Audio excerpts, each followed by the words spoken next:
Hi guys, welcome back to my channel, and this is my review of the HP Pavilion EC2076AX. But don't let the name fool you because it has got a lot under the hood. Of course, my thoughts will be very BTech centric, but most of the points apply to different spheres, and I will tell you whether or not this laptop will help you to complete your BTech degree or not. Before talking about the specs, let's just talk about the physical appearance first. So the thing that pops out about this laptop is of course the backlit keyboard, which is purple in color, oddly enough. Also the power button has a purple glow and the logo also is purple colored. It comes with a lot of fancy features like the HP Omen Gaming Hub and of course the AMD Radeon software. Moving on to the design aesthetics, it has got a really big bezel like most of the gaming laptops. I mean, all of them maybe, and some sharp edges. Also, the speaker is covered with a pretty good design. The keyboard feels really nice. It is not the chiclet style keyboard that some laptops have. Of course, you know what I mean. And it has a pretty nice click. The backlit keyboard has three levels of brightness, higher and medium and then lowest, which is off. It has got a decent selection of ports with two USB 3.2 type ports and one HDMI port, one gigabit Ethernet port. If you have gigabit Ethernet at home, it has an SD card reader and of course a headphone jack. And of course there is USB type C. It is Thunderbolt, so you can charge it with this. If you have a power bank of 200 watts, most of the chargers are nowadays 65 watts or so be careful if you are choosing a power bank. It must not be a power bank, it has to be a powerhouse. And I just searched on the internet, there is no such power bank available which outputs power at 200 watts. So I think you are out of luck there. Unless you want to buy this. At the bottom it has a fan vent and at the back too it has a fan vent, but the back one looks amazing.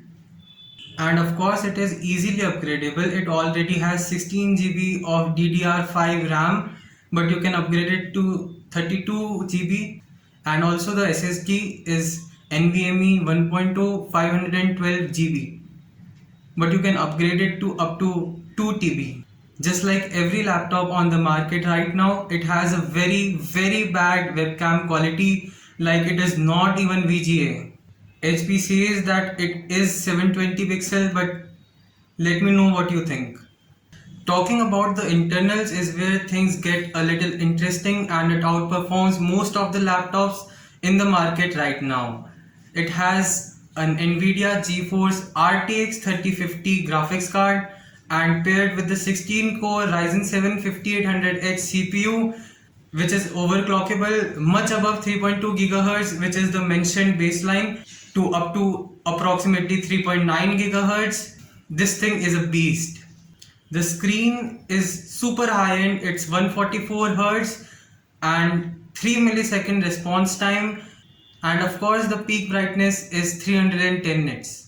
The sound system of this laptop was supposed to be a selling point for this PC, but I don't think that it is worth the hype.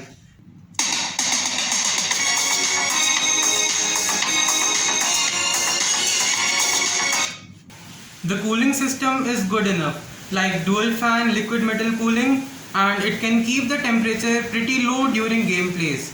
Both the processors are just soldered at one place, so it is a downside for cooling, but overall it has really good performance. I am personally a huge fan of the Resident Evil series, and the only game that I have tested on this one, the frame rates never dip much below 144 Hz. Also, the AMD's integrated graphics called the Radeon graphics outshines the Intel UHD graphics.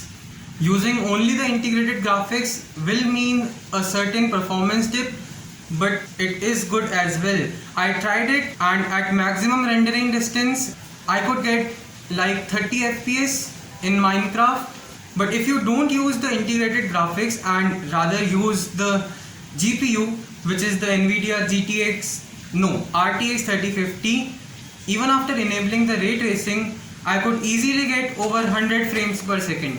And of course, it has some really fancy features, as you may call it. I don't think most of them are useful because you don't generally control the fan speed, and it is 1 in a million possibility that you might have a gigabit Ethernet at home.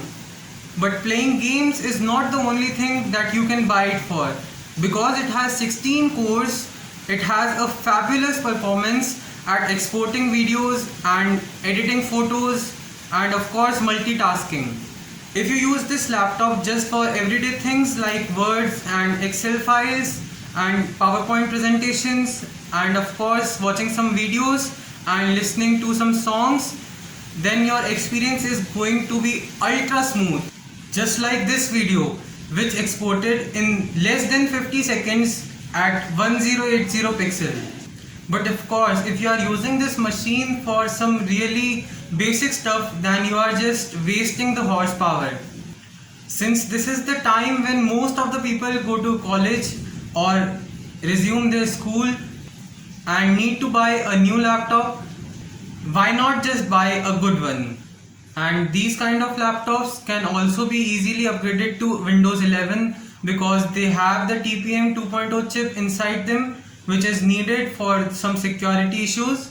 And I would refer this laptop to anyone who is really an enthusiast and video exporting and heavy coding. So this was my review for this laptop, and if you are looking for a new laptop for going to college or maybe just an upgrade, then good luck trying to explain your parents why you need NVIDIA GeForce RTX 3050 to submit your assignments and why Google Classroom won't work without Ryzen 7 5800H.